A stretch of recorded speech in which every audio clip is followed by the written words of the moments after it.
hablando específicamente de Jesucristo, porque dice 2 Corintios 3. Que hablo, estaré presente. Amén, Dios les bendiga. Aquí otra vez retomando el tema de la unicidad, como vimos la vez pasada. Uno de los textos que me gusta mucho es precisamente Colosenses, el capítulo 2, verso 8 y 9. Dice: mira que nadie os engañe por medio de filosofías y huecas sutilezas según la tradición de los hombres, conforme a los rudimentos del mundo y no según Cristo. Porque en Él habita corporalmente toda la plenitud de la deidad, y vosotros estáis completos en Él, que es la cabeza de todo principado y potestad. Amén. Y donde muchas veces existe el error, es sobre la identidad de quién es el Señor Jesucristo. Para nosotros los pentecostales, amén, los que creemos en la unicidad, creemos que Jesucristo es el Padre y Él fue manifestado en carne. Y esa fusión de carne y espíritu se le conoce como Hijo, pero es el mismo Dios. Y luego, ahora que habita en nuestro corazón, sabemos que Él es el Espíritu Santo. Y conmigo está otra vez aquí el hermano Jair y el hermano Gesualdo. Gloria a Dios. Y vamos a desarrollar este tema, un solo Dios. Amén. La semana pasada estábamos viendo acerca de definir las palabras, persona, todo eso. Pero ahora nos vamos a meter textualmente y ver diferentes textos que nos habla claramente de que hay un solo Dios. Amén. ¿Y cómo ve, hermano Gesualdo? Amén, reverendo. Dios lo bendiga una vez más. Amén. Un gusto estar con usted y con el reverendo Jair Morales.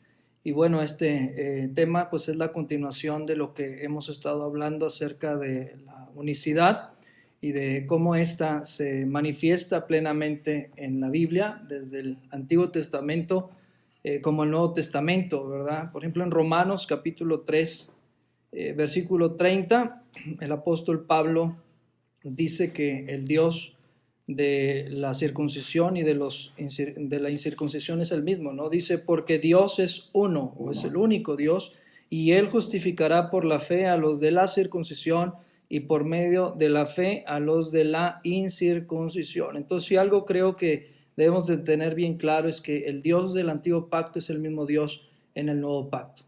Amén. Amén. ¿Cómo ve, hermano? Tremendo. Yo creo que la palabra de Dios es clara y bueno, estamos contentos de poderla escudriñar y una vez más aquí en esta serie de enseñanza, Voz de la Verdad, acompañado de estos grandes varones de Dios, reverendo Esteban Dross y reverendo Gesualdo Rodríguez. Y hay algo que hay que tomar en cuenta, y es que todos los cristianos sabemos que podemos decir que somos el Israel injertado, ¿no? Y eso es algo que se enseña, porque la Biblia así lo dice. Por ejemplo, Romanos 11:16 dice, si las primicias son santas, también lo es la masa restante. Y si la raíz es santa, también lo son las ramas. Pues si algunas de las ramas fueron desgajadas, y tú, siendo olivo silvestre, has sido injertado en lugar de ellas. Y el versículo sigue, pero solamente quiero dejarlo hasta ahí. Ahora, toda doctrina que no hable de que Dios es único, toda doctrina que no resalte, oye Israel, Jehová vuestro Dios, Jehová uno es único, que no hay nada semejante a Él. Entonces, toda esa doctrina o todas esas doctrinas que definan a un Dios compuesto, a un Dios dividido, a un Dios de tres cabezas, ninguna de esas doctrinas tienen raíces hebraicas. Amén. Realmente, porque los hebreos, los judíos están claros en oye Israel, Jehová vuestro Dios, Jehová uno es. Y si una doctrina no resalta la unicidad de Dios único en su especie, único, que no hay nada semejante a él, entonces esa doctrina no es hebraica, no está apegada a esa doctrina. Entonces, si yo quiero ser Israel injertado, debo de predicar lo que siempre los israelitas predicaron. Sí. Dios es único. Amén. Y precisamente regresamos pues al Shema. Oye Israel, Jehová nuestro Dios, Jehová uno es.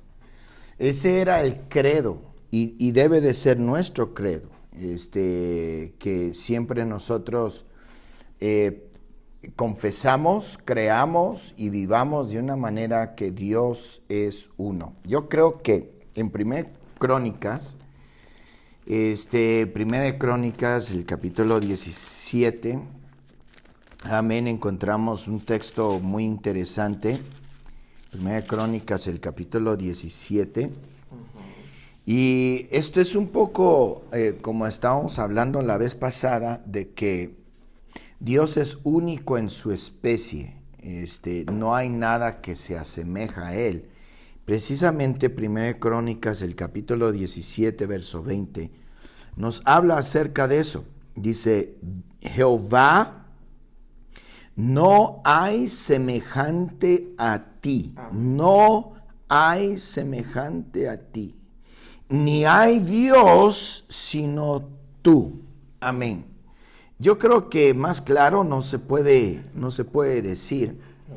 Y por ejemplo, yo creo que muchas veces cuando uno dice, no, es Dios en tres, o es tres en uno, hacemos un gran error, porque la manera que Dios se revela a nosotros es mediante el lenguaje, ¿sí? Él nos dio la lengua español, que por cierto es un lenguaje muy hermoso, amén. Y es así como nosotros nos comunicamos. No hay necesidad de hablar hebreo, porque la Biblia nos dice que ante el nombre de Jesús se dobla toda rodilla y confiese toda lengua. No se está refiriendo al órgano físico, sino que al lenguaje. Amén. Y toda lengua confiese que Jesús es el Señor. Amén. Entonces, ahí todos nosotros en español, en inglés, debemos de confesar una cosa. Jesús, no dice Jesús es uno de los señores, dice Jesús es el Señor. Amén. Es el Señor. Y es lo que está diciendo, es algo que viene en todo el tramo del Antiguo Testamento.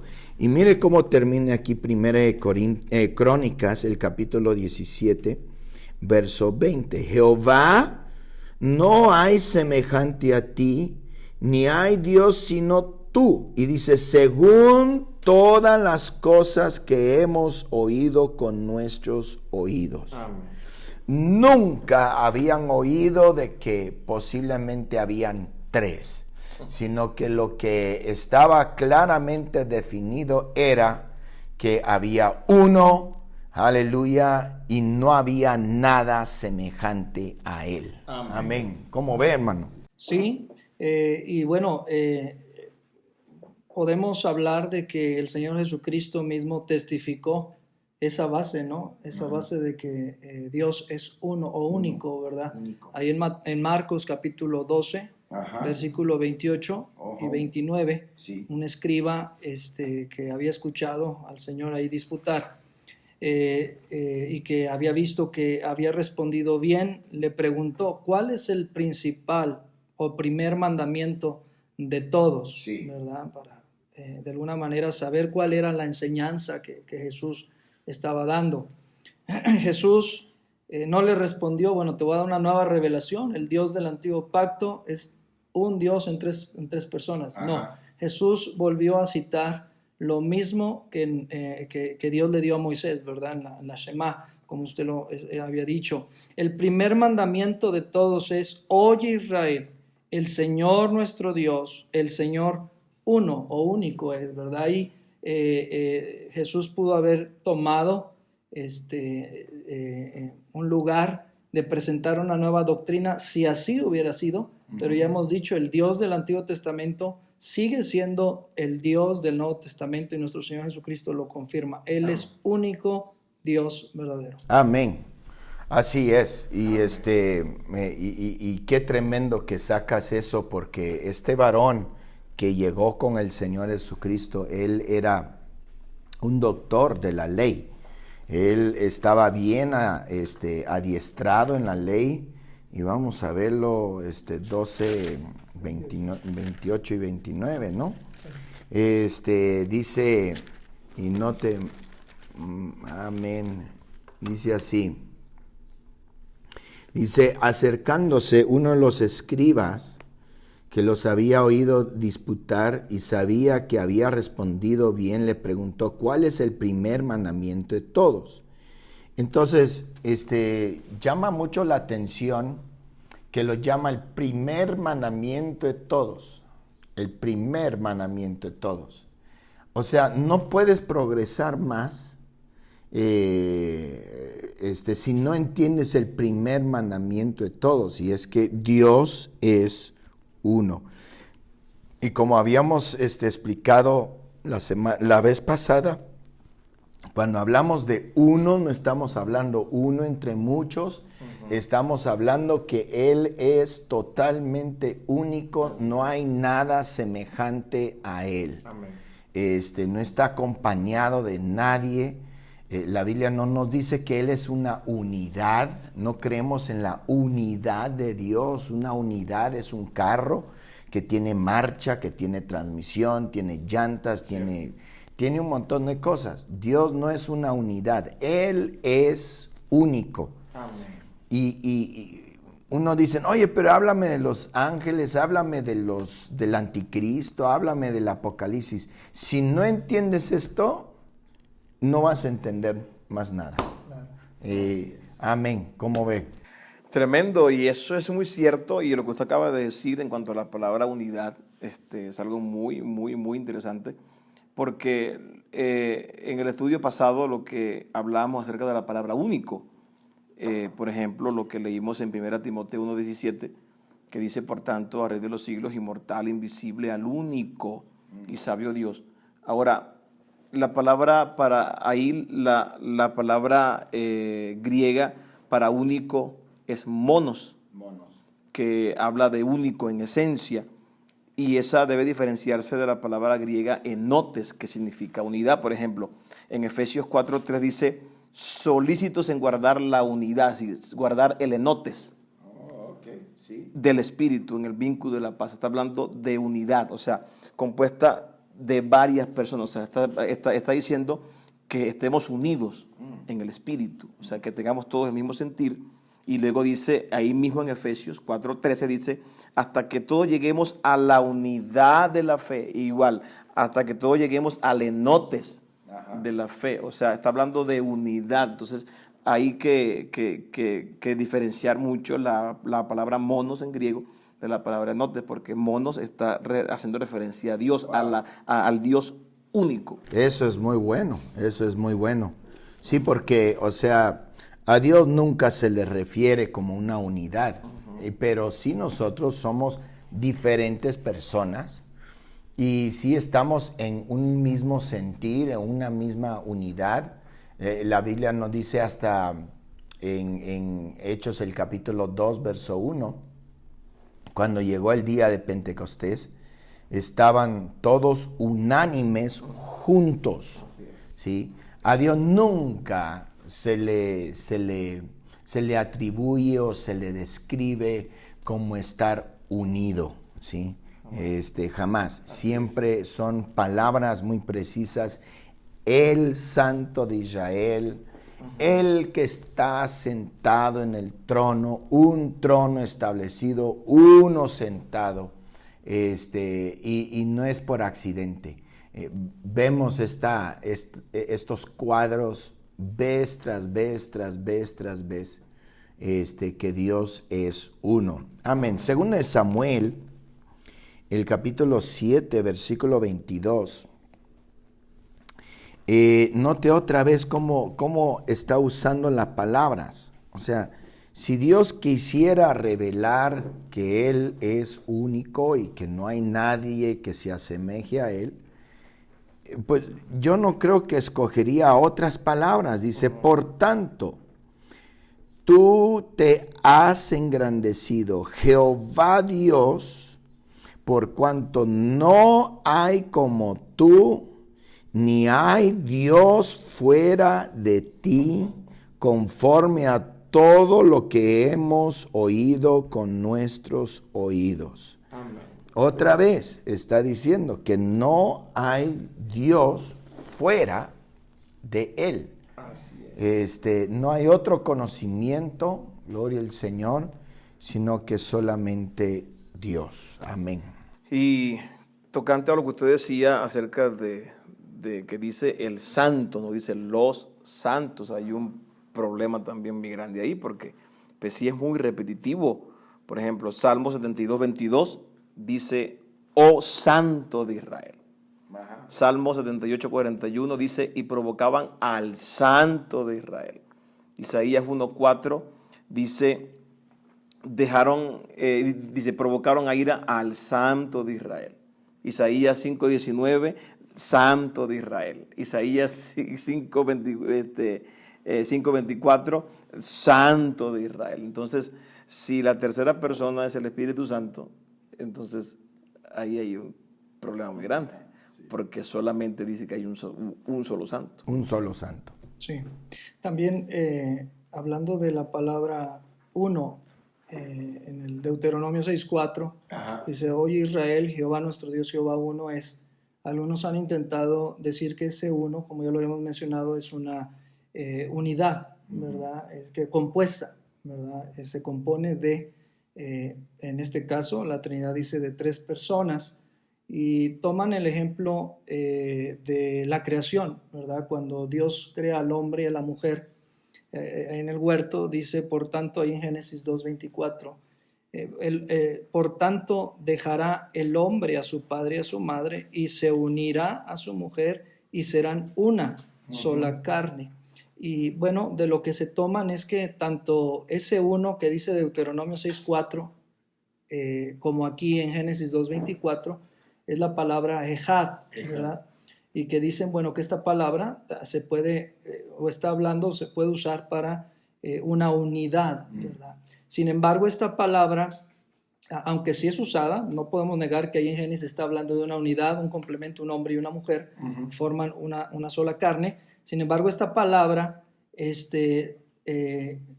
pues también se usa para hablar de una sola persona. Por ejemplo, en Ezequiel 33:24 también usa esa palabra ejad, hablando de Abraham. Y dice Ezequiel 33:24, hijo de hombre, los que habitan aquellos lugares asolados en la tierra de Israel hablan diciendo, Abraham era uno, y ahí está usando la palabra hebrea ejad, Abraham era uno, y ninguno creería que, bueno, está hablando de que Abraham eran 3 personas, no, en un solo Abraham. Eso no puede ser. Entonces, ¿cómo saber si la palabra ejad está hablando de una unidad compuesta o de un valor numérico absoluto? Pues tenemos que ir al contexto, ¿no? El contexto nos va a dar todo, la razón. En el contexto de la creación, literalmente está hablando de un hombre y de una mujer, y que los dos van a formar una unidad.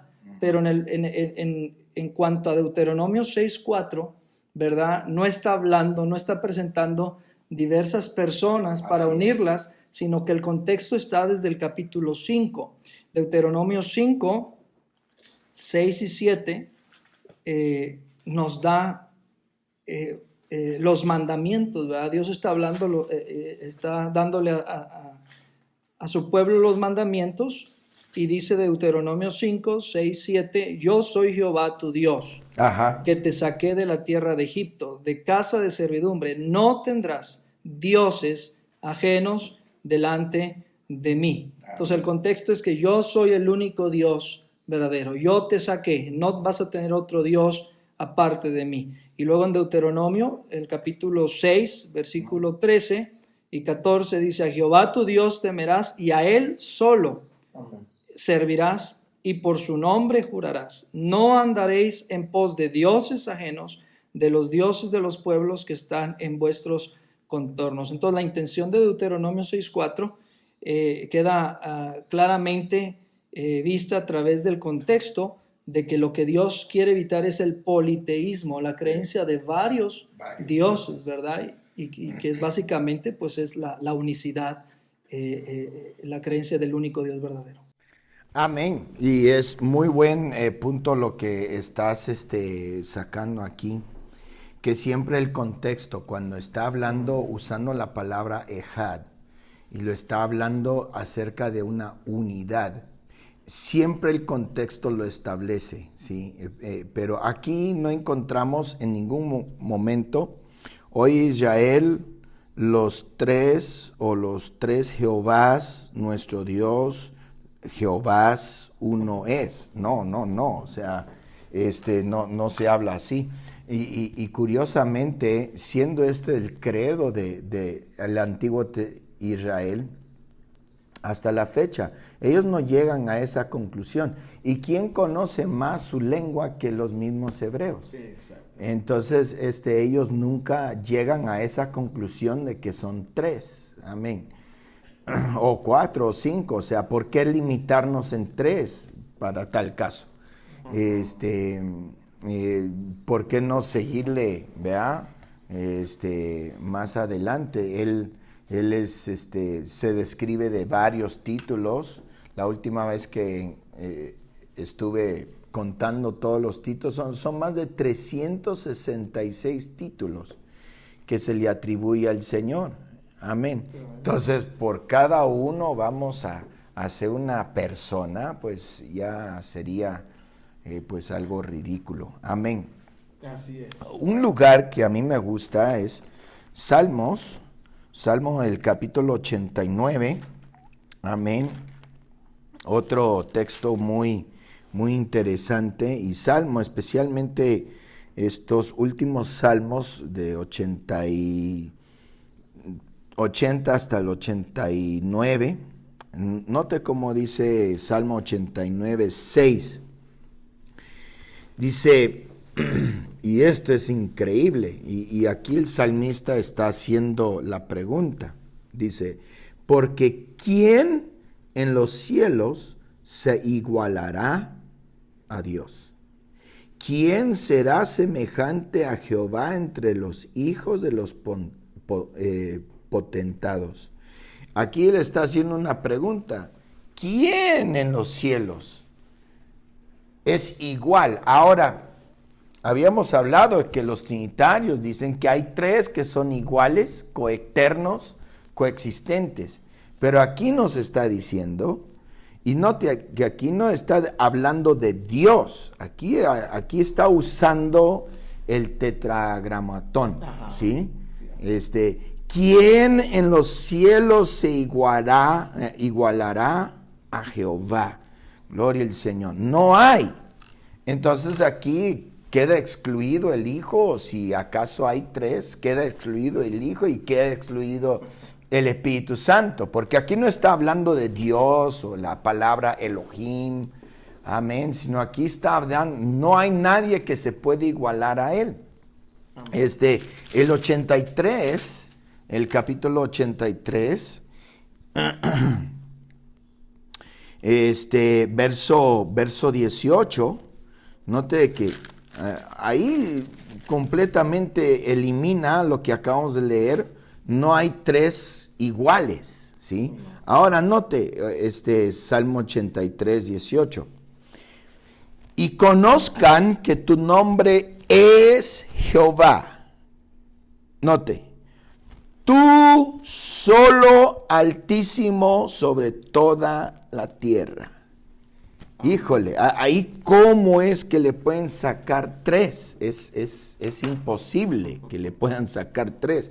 Tú solo Altísimo en la tierra. Y uno más ahí en ese Salmo 86, verso 10.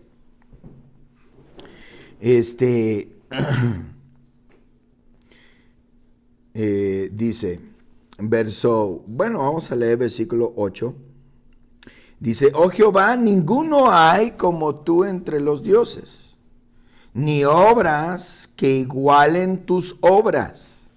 Ahí otra vez, aquellos que dicen, bueno, son tres iguales, coeternos, coexistentes, tienen dificultad, tienen que explicar este texto. Cuando dice que no hay iguales a Jehová, ¿a qué se está refiriendo?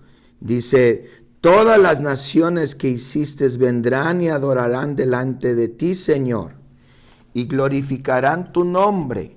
Note, todas las naciones, incluyendo México, Venezuela, Amén. Canadá, amén. Vamos a venir a adorar al Señor, a ti, Señor, no a los señores. Y todas las naciones que hiciste vendrán y adorarán delante de ti, Señor, y glorificarán tu nombre, porque tú eres grande y hacedor de maravillas. Y note, solo tú eres Dios. Solo tú eres Dios. Ahí, pues no sé.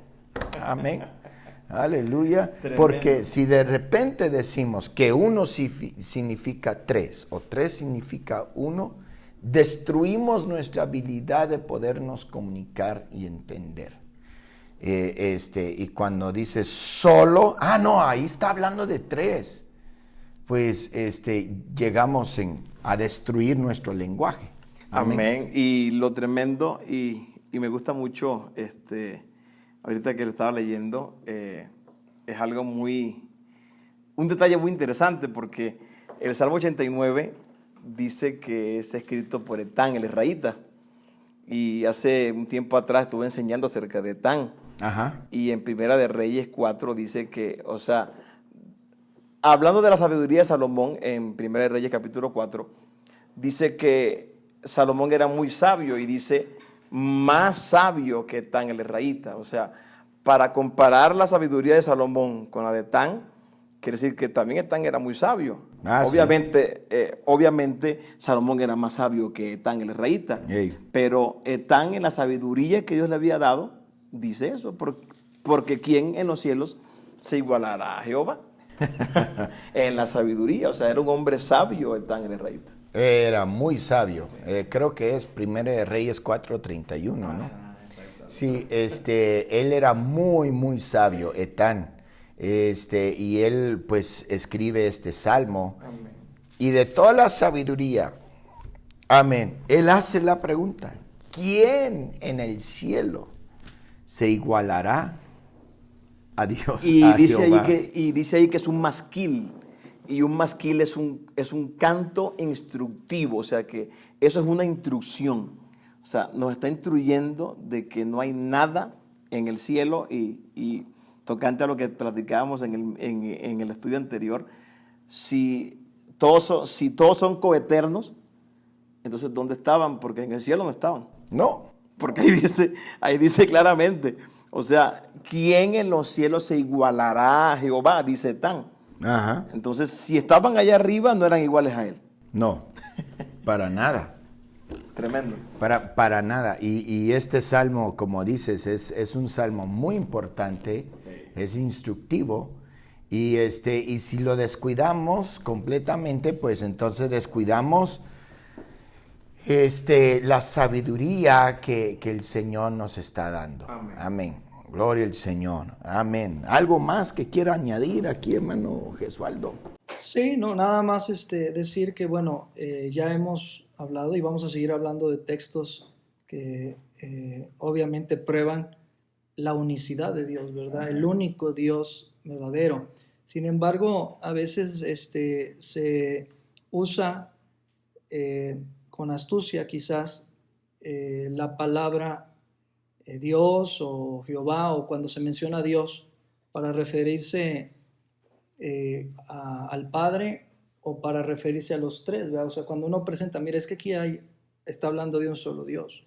Bueno, a veces dicen, no, es que es la Trinidad, ¿no? Ahí está Dios en tres personas. Y a veces, pues, se usa de tal manera que es según la conveniencia, ¿no? En una situación presentan a Dios como el Padre y en otra situación a Dios como las tres personas de la Trinidad.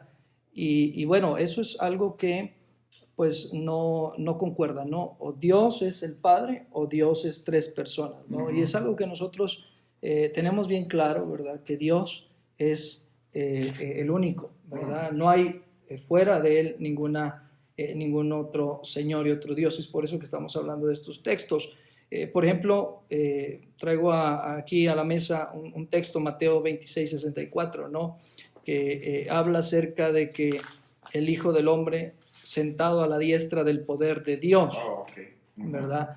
Ahora, nunca en la Biblia vamos a encontrar la referencia sentado a la diestra del Padre, ¿verdad? Siempre que habla de la diestra, Jesús a la diestra, siempre dice a la diestra de Dios, nunca dice del Padre. Y ahí es donde la mente que ya está acostumbrada a creer que Dios es tres personas, dice, bueno, Dios, Jesús a la diestra de Dios, tiene que ser Jesús a la diestra de la Trinidad. De la Trinidad, o del Padre, o de quién es, ¿no? Y un mayor problema lo vemos, por ejemplo, en 1 Timoteo 3:16, que dice, indiscutiblemente grande es el misterio de la piedad. Dice, Dios fue manifestado en carne. ¿Cuál Dios? ¿No? ¿El Dios Padre, el Dios Hijo o la Trinidad se manifestó en carne? Lo que decíamos en el estudio pasado son las lagunas.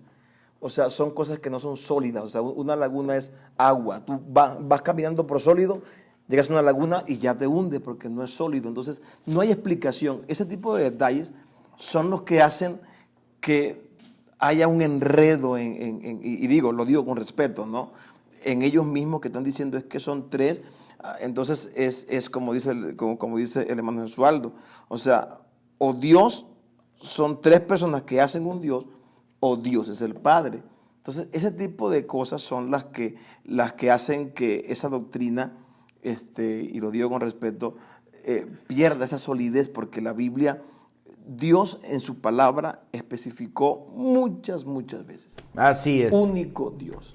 Bueno, y aprovechando el argumento que está haciendo el hermano Jesualdo de que está sentado a la diestra de Dios, pues, y Dios fue manifestado en carne, pues entonces se manifestó. Si continuamos con esa ideología, llegamos a varios problemas, porque Salmo 82:1 nos dice, Dios, ahí están tres, está en medio de los dioses, ahí están seis, en medio de los dioses ha juzgado, terminamos con 9. Terminamos con 9, un solo versículo. Dios está en medio de los dioses y en medio de los dioses ha juzgado.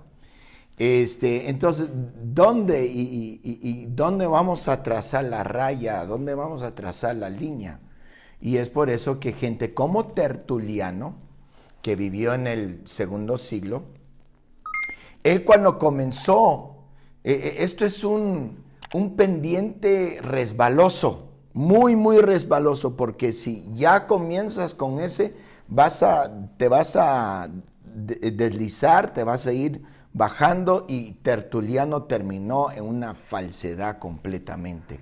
Es mejor decir como dice la palabra de Dios: oye Israel, Jehová nuestro Dios, Jehová uno es. Amén. Así es. Amén. Quiero que veamos otro texto. Éxodo el capítulo 8, gloria al Señor, Éxodo el capítulo 8, y yo siempre me gusta usar la Biblia, la antigua, amén, y esto es esto vino a base de un mensaje que prediqué hace muchos años cuando era más joven. No es que sea yo viejo ahora. Dice, cuando vino la plaga de las ranas, llega con Faraón. Y Faraón dice, oye, ya quiero que salgan las ranas. Y Moisés le dijo, pues dígame cuándo quieres que salgan las ranas. Y ahí viene el mensaje, no mañana. Y titulé el mensaje Una noche más con las ranas. Pero aquí dice, verso 10, y él dijo mañana, y Moisés respondió, será conforme a tu palabra. Y está hablando con con Faraón, que él mismo se creía la manifestación del Dios Ra. Dice, se hará conforme a tu palabra, y dice así, para que conozcas que no hay como Jehová nuestro Dios. Amén. Ahora, aquí tenemos un problema grande, porque así como estaba mencionando el hermano Gesualdo, si por Dios se está refiriendo a Trinidad, entonces aquí quedamos con 4. Dice, porque no hay como Jehová, ese es uno, nuestro Dios. Ahí están 3. Pero aquí lo que nos está diciendo es que Jehová es el único Dios verdadero. Amén. Exactamente. Amén. Así es. Y también hay un detalle que no se toma en cuenta porque ese argumento de la diestra de Dios también carece de fundamento, valga la redundancia, porque según la doctrina que dice de las 3 divinas personas, entonces cuando se hace referencia a la diestra de Dios, en la mente se dice, bueno, Jesús se sentó al lado del Padre, ¿no? Aunque nunca dice al lado del Padre, siempre dice a la diestra de Dios. Pero Efesios 1:23, si lo queremos ver así, ¿no? De manera literal, de que Jesús se sentó al lado, porque diestra es al lado, pero es que la palabra diestra significa derecha, es cierto, pero estamos hablando que se refiere a la derecha de algo que tiene masa, algo que tiene volumen, algo que tiene algo físico. Pero, por ejemplo, Efesios 1:23 dice, la cual es su cuerpo, dice, la plenitud de aquel, con A mayúscula, la plenitud de aquel está hablando de Dios, el Padre en espíritu. Ajá. La plenitud de aquel que todo lo llena en todo, dice Efesios 1:23. Entonces, decir que Jesús, vamos a ponerlo así, si Jesús se sentó a la diestra de Dios, literalmente, fuera del universo. ¿Porque cómo? Porque Dios el Espíritu no tiene ni arriba, no tiene abajo, no tiene dimensiones. Porque Él lo llena todo en todo. Entonces, cuando se dice que Jesús se sentó a la diestra de Dios, ahí está a la derecha del Padre, porque así lo dicen, esa expresión, lo he escuchado mucho, a la derecha del Padre. Nunca dice a la derecha del Padre, dice a la diestra de Dios. Sí. Y si decimos que es a la derecha del Padre es antibíblico, porque Dios el Padre, el Espíritu, lo llena todo en todo. Entonces hay una contradicción o hay una barrera para decir que Jesús está sentado al lado, porque realmente Dios lo llena todo. En espíritu Dios lo llena todo en todo. Amén. Y yo creo que conviene, ¿qué es eso de la diestra de Dios? Aquí lo que conviene es entender una cosa, que cuando nos habla acerca de la diestra de Dios, cuando habla acerca de los ojos, el ojo de Jehová está sobre el justo, cuando habla acerca en Éxodo el capítulo 15, donde tenemos el canto de Moisés, su diestra, extendió su diestra y abrió el mar. No quiere decir que bajó un brazo físico no, se está refiriendo a su poder. Y es lo que conocemos como antropomorfismo, antropomorfismo. Antro significa humano y morfos es figura. Ismos, como ya hemos hablado, es sistema de doctrina. Entonces, antropomorfismos es cuando Dios toma forma humana para que nosotros entendamos cosas espirituales.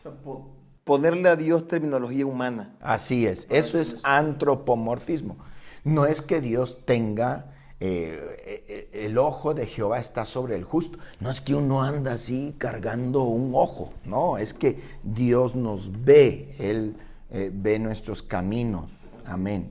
Y cuando habla de su diestra, no es un lugar físico, gloria al Señor, sino que es representativo, es un término humano para explicarnos con cosas que entendemos, explicarnos con cosas que entendemos para explicarnos de cosas que no entendemos. O sea, literalmente la Biblia, como se dice de manera coloquial, ¿no? O sea, con peritas y manzanas. O sea, nuestra mente sí es finita realmente. Y se aplica lo mismo que Dios le dijo a Nicodemo. O sea, trato de explicártelo de forma terrenal para que me entiendas y todavía no me entiendes. Entonces la Biblia utiliza terminología terrenal porque Dios en su sabiduría entiende nuestra limitación. O sea, nuestra mente sí es finita, Dios es infinito. Entonces, como Él es condescendiente con nosotros, Él sabe que somos limitados en ese sentido. Amén. Dios utiliza o lleva esa terminología celestial y usa terminología humana para que nosotros también lo podamos comprender. Amén. Quizás también muchas veces los que proponen esta pluralidad en la divinidad, pues se usan también palabras que en su sentido exacto dan a entender una pluralidad, ¿verdad?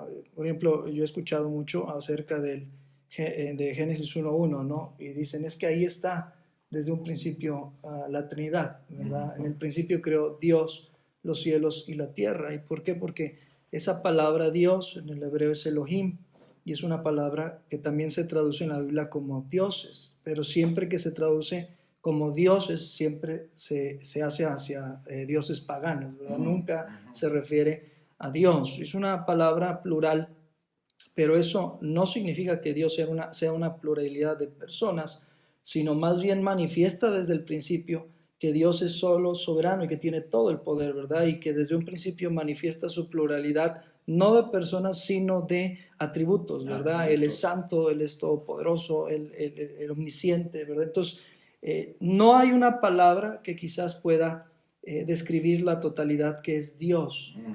Entonces, por eso, ellos usaban, bueno, una palabra que hablara de sus múltiples atributos, ¿verdad? Y decir que ese Dios es un Dios todopoderoso, pero no solamente es todopoderoso, sino que todo lo sabe. Y entonces por eso podemos usar esas palabras plurales para hablar del único Dios verdadero. Amén. Muy bueno, muy bueno. Pero si el argumento va a ser que la palabra Elohim le da pluralidad a Dios, entonces ¿por qué tienen que ser 13 específicamente? Así es. Y bueno, la palabra Elohim es una palabra genérica que se usaba para explicar, inclusive para asignar o hablar acerca de cualquier ser espiritual. Éxodo del capítulo 7, verso 1, creo que es, gloria al Señor. Éxodo del capítulo 7, verso 1, aquí dice, Jehová dijo a Moisés, mira, yo te he constituido Dios para Faraón, y tu hermano será tu profeta. Y la palabra ahí que usa otra vez es la palabra Elohim. Ahora, vamos a decir que Moisés era 3 personas. Sí. Y también, por ejemplo, Dios puede usar la palabra Elohim en plural, pero al mismo tiempo puede usar la palabra Él, que es el singular de Elohim. Ajá. Por ejemplo, ahí en Isaías 45, Ajá. 21 y 22, Él usa estas dos palabras al mismo tiempo, ¿verdad? Ahí Isaías 45, 21 y 22. Ajá. Dice, proclamad y hacedlos acercarse y entren todos en consulta. ¿Quién hizo oír esto desde el principio? Y lo tiene dicho desde entonces, sino yo, Jehová. Dice, no hay más Elohim, en plural, o Dios, que yo. Y lo dice Dios, pero ya no usa el plural, usa el singular, Él, justo y salvador, ninguno otro fuera de mí. Mirad a mí y sed salvos todos los términos de la tierra, porque yo soy Dios, no usa plural, usa singular, y no hay más. Entonces, el contexto nos dice, obviamente, que Dios está hablando, no hay otro Elohim, no hay otro más poderoso, todopoderoso, con todos los atributos que yo tengo, ¿verdad? No hay otro como yo, ¿verdad? Yo soy el único, por eso, justo y salvador, ningún otro fuera de mí. Mirad a mí y sed salvos todos los términos de la tierra, porque yo soy Dios, y vuelve a usar un singular. Entonces, él usa plural o singular sin ningún problema y no dando a entender que él es varios, sino que siempre él usa esas palabras para dar a entender que él es uno y el mismo, ¿no? Amén. Yo creo que hay que tomar en cuenta que la palabra Elohim es una palabra hebrea. O sea, y por ejemplo, Bueno, para cerrar ese círculo de lo que habías dicho, me encanta este texto, amén, porque dice, no hay fuera de mí. Ahí está claramente singular, claramente singular. No hay más Dios que yo, Dios justo y salvador, ninguno hay fuera de mí. Y me encanta el versículo 22. Mirar a mí, aquí no está cambiando quién está hablando, sino es el mismo Dios. Mirar a mí y sed salvos todos los términos de la tierra. amén. Pero si lo comparamos con Hebreos 12:2, puesto los ojos en Jesús. Amén. Y entonces lo que estaba diciendo era eso. O sea, la palabra Elohim es una palabra hebrea. Y ellos, por ejemplo, David en el Salmo 86, David dice, porque tú eres grande y hacedor de maravillas, solo tú eres Dios. O sea, ellos entendían el significado realmente de la palabra y es su idioma. O sea, nosotros no podemos venirnos a meter en el idioma de ellos y querérselos traducir a ellos. ¿Sí me explico? O sea, es como que si un hebreo que hable hebreo como lengua nativa venga a querernos explicar los sinónimos o el significado de nuestras palabras. Y espérate, es mi idioma, yo lo entiendo, no me lo tienes que explicar. ¿Sí me explico? O sea, a mí no me tienen que explicar el español, pues es mi idioma, no me tienes que explicar los sinónimos, lo que significa o lo que no significa. Entonces, ellos entendían y siempre lo resaltaron, como dice aquí David, solo tú eres Dios. Solo tú eres Dios, así es. Mucho depende, y bueno, yo creo que aquí la confusión radica en que querer separar las personas, terminamos con problemas bastante graves. Y nosotros debemos de decir exactamente lo que dice la palabra de Dios. Amén. Solo tú eres Dios. Ahora, nosotros muchas veces nos tildan como los Jesús solo, ¿no? Que negamos al Padre. Y no es así, sino que estamos enfocándonos que el Padre mismo fue el que fue manifestado en carne humana y nos vino a salvar. Por eso Él dijo, mirad a mí todos los términos de la tierra. Mirad a mí y sed salvo todos los términos de la tierra, lo que acabamos de leer ahorita. Y luego Hebreos 12:2 nos dice, amén, puesto los ojos en Jesús, el autor y consumador. Vamos a ir a Deuteronomio, amén, y esto a mí me encanta, gloria a Dios. Deuteronomio 33, verso 26, amén. Dice, no hay como el Dios de Jesurum. Amén. No hay Dios como el Dios de Jesurum. Luego el 32, 21 lo habíamos leído, creo que la vez pasada. 32, 21, ya me hice bolas, ya 39, ni lo encuentro. ¿No? 32, sí. 39. Ellos me movieron a celo con lo que no es Dios. Amén. Lo que no es Dios. Entonces nosotros, si decimos, bueno, hay otro aquí y otro acá, Dios está claramente diciendo que hay uno solo y su nombre es Jesucristo. Amén. Gloria a Dios. También los apóstoles, ¿verdad? Es decir, la iglesia cristiana se fundó bajo ese fundamento. Porque ahorita estamos presentando textos del Antiguo Testamento, ¿verdad? Y algunos dicen, es que en el Antiguo Testamento no se les había revelado, ¿verdad? La Trinidad, sino que Dios solamente les dio una sombra de lo que se les iba a revelar, pero en el Nuevo Testamento la Escritura es también muy enfática. Por ejemplo, Santiago 2:19 Oh, wow. dice, tú crees que Dios es uno. No dice, estás en pañales, en doctrina. No dice, bien haces. Es decir, sí, estás bien. También los demonios creen y tiemblan, ¿verdad? Entonces, la unicidad no es algo propiamente de los judíos, sino que también los cristianos sentaron la base de la fe en ese fundamento, en que hay un solo Dios. Entonces, la respuesta a la pregunta del tema que estamos desarrollando ahorita es que la Biblia habla de que hay un solo Dios. La respuesta es enfática, sí. Toda la Biblia, desde el Antiguo Pacto hasta el Nuevo Pacto, nos revela que hay un solo Dios. Amén. Por ejemplo, Gálatas 3:20 es un texto que también es muy enfático en decir acerca de que Dios es uno. Dice, y el mediador no lo es de uno solo, pero Dios es uno. Amén. ¿Verdad? Entonces, creo que tratar de decir que, bueno, en el Antiguo Testamento no se ha revelado al 100%, ¿verdad?, la Trinidad, y en el Nuevo Testamento pues se fue revelando, aunque ellos mismos dicen tampoco se revela claramente, sino hasta que los padres empezaron a desarrollarla ya en el siglo III, ¿verdad? Pues eso es hablar más de lo que está escrito. Amén.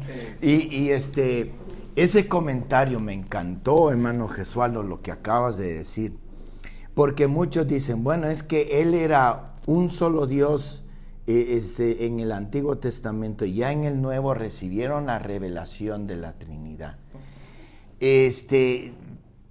Creo que es algo tan ilógico y que no encaja con la Escritura, y sí te doy la razón que eso es lo que dicen, pero Malaquías el capítulo 3, versículo 6 nos dice claramente, porque yo, Jehová, no cambio. Y a nosotros nos encanta esa escritura que dice en Hebreos el capítulo 13, verso 7.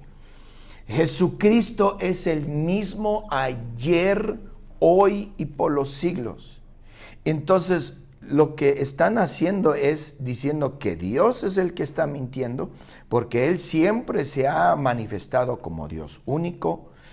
Él dijo, nadie se iguala a mí en los cielos. Entonces, por ejemplo, un texto que a mí me gusta, cuando los discípulos vinieron y dijeron, Señor, muéstranos el Padre y nos basta. Jesucristo dijo, tanto tiempo que he estado con vosotros y no me has conocido, Felipe. El que me ha visto a mí, ha visto al Padre. Ahora, si unamos eso con Hebreos el capítulo 13, verso 7, y llegamos al cielo y le hacemos la misma pregunta al Señor Jesucristo, muéstranos el Padre, Él no nos va a decir, mira, allá está. Del que tanto se hablaba, ahí está. Sí, del que está, allá está, véalo. No, entonces Él ya cambió. Él va a seguir, Él nos va a decir lo mismo. Oye, pues aquí estoy solo y todavía no estás viendo. El que me ha visto a mí, ha visto al Padre. Amén, porque aquí Malaquías 3:6, Hebreos 13:7, amén, nos está diciendo claramente que Dios no está evolucionando. No creemos en la evolución del hombre, ¿cómo vamos a creer en la evolución de Dios? Dios no está, Él es el mismo, Él no cambia, siempre ha sido uno, único, solo en su especie. Y no lo podemos decir, ahora tenemos otra revelación. No. Y como dice Hechos 2:42, o sea, la iglesia fue fundamentada en eso porque perseveraron. Y la palabra me gusta porque dice, y perseveraban. Perseverar es continuar. Así es. Entonces, ¿en qué perseveraron? En la doctrina de los apóstoles. ¿Y qué doctrina era la de ellos? Dice Efesios 2:20, edificado, vuelvo a decir, sobre el fundamento de los apóstoles y profetas. Fíjese cómo está ahí el Nuevo y el Antiguo Testamento, apóstoles en el Nuevo y profetas en el Antiguo. Y dice, siendo la principal piedra del ángulo, Jesucristo mismo. Entonces, Jesucristo está abarcando, porque es el mismo, desde los profetas hasta los apóstoles, y sigue siendo de la misma doctrina, porque dice ahí que el Señor no cambia. Y tocante a lo que seguimos platicando, de que no podemos pensar más de lo que está escrito, los discípulos, los apóstoles siguieron explicando que Dios era uno. Por ejemplo, otro versículo que también me gusta mucho en el Nuevo Testamento, y dice acá, Efesios 4:6 dice, un Dios y Padre de todos, un Dios. Y dice también en 1 Corintios 8:4, dice, acerca pues de las viandas que sacrifican a los ídolos, sabemos que un ídolo nada es en el mundo y que no hay más que un Dios, dice Pablo. Y pues yo creo que es algo que abarca desde los profetas hasta los apóstoles. Hasta los apóstoles. Los profetas del Antiguo Testamento, apóstoles del Nuevo Testamento, y seguía siendo el mismo fundamento. Claro. Dios es uno. Dios es uno. Amén. Uno de los segmentos, especialmente en el Antiguo Testamento, Isaías, el capítulo 40 hasta el 45, es una mina de oro, podríamos decirlo así, de tantos versículos de la unicidad, que Dios era único. Y los hemos visto, y vamos a ver ahí en Isaías el capítulo 44, bueno, hay muchos, bueno, vamos a ver algunos rápidamente. Por ejemplo, vamos al 41, gloria a Dios, y vamos a ver cómo en cada lugar es que debemos de comenzar el 40, pero voy a comenzar el 41. Dice verso 4, ¿quién hizo y quién realizó esto? ¿Quién llama las generaciones desde el principio? Yo Jehová, no nosotros Jehová, el primero y yo mismo con los postreros. Amén. Amén. Luego, versículo 13, dice, porque yo Jehová soy tu Dios, quien te sostiene de tu mano derecha y te dice, no temas, yo te ayudo.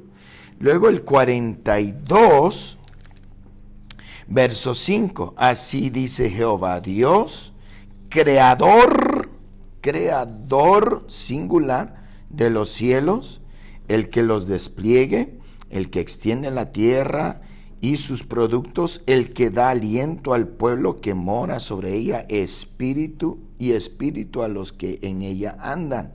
Verso 8, 42:8. Yo Jehová, este es mi nombre, y a otro no daré mi gloria, ni alabanza, ni a esculturas. Antes que salgan a la luz, yo os las haré notarias. Dice versículo 9, he aquí, se cumplieron las cosas primeras, y yo anuncio todas nuevas. Antes que salga a la luz, yo os la haré notarias. Capítulo 43, verso 3, porque yo Jehová, Dios tuyo, el Santo de Israel, yo soy tu Salvador. Amén. Y podemos seguir. Isaías está, pero es una mina de oro. Hay un detalle con el versículo que decía el hermano Jesualdo. Los demonios creen y tiemblan. Ajá. ¿Y por qué ellos creen que es uno? Porque lo conocen. Porque dice la Biblia en Mateo 8:29 que cuando Jesús iba a echar fuera unos demonios de una persona, ellos dijeron, dice, y clamaron diciendo, ¿qué tienes con nosotros, Jesús, Hijo de Dios? O sea, ellos conocen quién es Dios. Ajá. Ellos saben quién es Dios y ellos saben que es uno. Sí, así es. Es cuando nosotros pensamos, pues, de cierta manera, nos pensamos más inteligentes, más sabios, y en realidad estamos cayendo en filosofías y huecas sutilezas según la tradición de los hombres y no según Cristo. Amén. Jeremías, el capítulo 10, casi se me olvidó. Vamos a ir a... bueno, es que hay tantos ahí en Isaías, 40 hasta el 45, incluso el 46. Pero el 44 me gusta a mí. Esto es un favorito de los del nombre. Amén. Dice, verso 6, 44, 6. Así dice Jehová, Rey de Israel, y su Redentor, Jehová de los ejércitos. Yo soy el primero y yo soy el postrero, y fuera de mí no hay Dios. Y nos dice, nos identifica, y quien proclamará lo venidero, lo declarará y lo pondrá en orden delante de mí, como hago yo desde que establecí el mundo antiguo, anunciándoles lo que viene y lo que está por venir. Y él está hablando precisamente a Ciro, que era el que iba a volver a construir a Jerusalén. No temáis, ni os amedrentéis. No te lo hice oír desde la antigüedad y te lo dije, luego vosotros sois mis testigos. ¿Y de qué estamos testificando? Que no hay Dios sino yo. Y si usamos ahí la palabra, no hay Trinidad. No hay Dios sino yo, no hay fuerte, y aquí el Dios omnisciente que todo lo sabe, confiesa que hay algo que él no conoce. Dice otro Dios, no conozco ninguno. Ninguno. Isaías, por ejemplo, 45, 5 y 6, también revela la misma tónica, ¿no? Yo soy Jehová y ninguno más hay.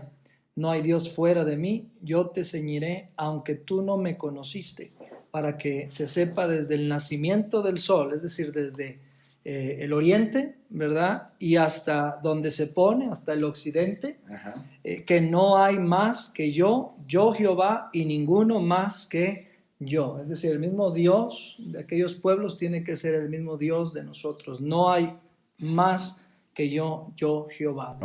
Amén. Así es. Entonces, es como que Isaías está resaltando, Dios a través del profeta Isaías está recalcando, subrayando. Mira, no te vayas a confundir. Y aún así, la gente todavía se confunde. Es como decir lo que decía ahorita el hermano de Sualdo, y creó Dios los cielos y la tierra. Ahí está la Trinidad, porque ya desde el Génesis, ahí está la Trinidad en la creación, pero pues también había una contradicción bien tremenda con Isaías, porque en Isaías 44, 24, mire lo que dice, así dice Jehová tu Redentor, que te formó desde el vientre, yo Jehová que lo hago todo, que extiendo solo los cielos, que extiendo la tierra por mí mismo. O sea, yo hice la creación solo. Amén. Amén. Y bueno, para rematar, es que hay tantos lugares aquí en Isaías 45, verso 6, y ya lo hemos visto en estos estudios. Acordaos de las cosas pasadas, 46, 9, acordaos las cosas pasadas. Desde los tiempos antiguos, yo soy Dios, no hay otro. Amén. Y nada hay semejante a mí. Amén.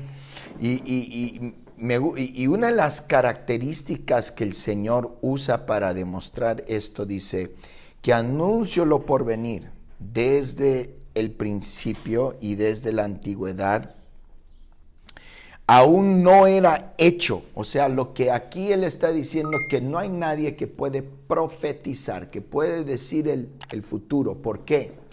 Porque así como vimos que Ezequiel el capítulo 1 nos presenta a él que él está por encima de la creación.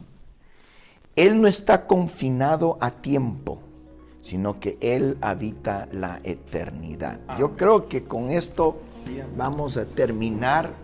Y el siguiente segmento, hermanos, vamos a ver que Jesús es el mismo Jehová. Y vamos a hacer varias comparaciones. Biblia no nos faltó tiempo. Amén. Y es un tema que a nosotros nos encanta. Aleluya. Sintonícenos para la siguiente vez. Dios les bendiga. Este mandamiento de la gran comisión. Hablando específicamente de Jesucristo, porque dice, 2 Corintios 3:5, que hablo, he aquí, estaré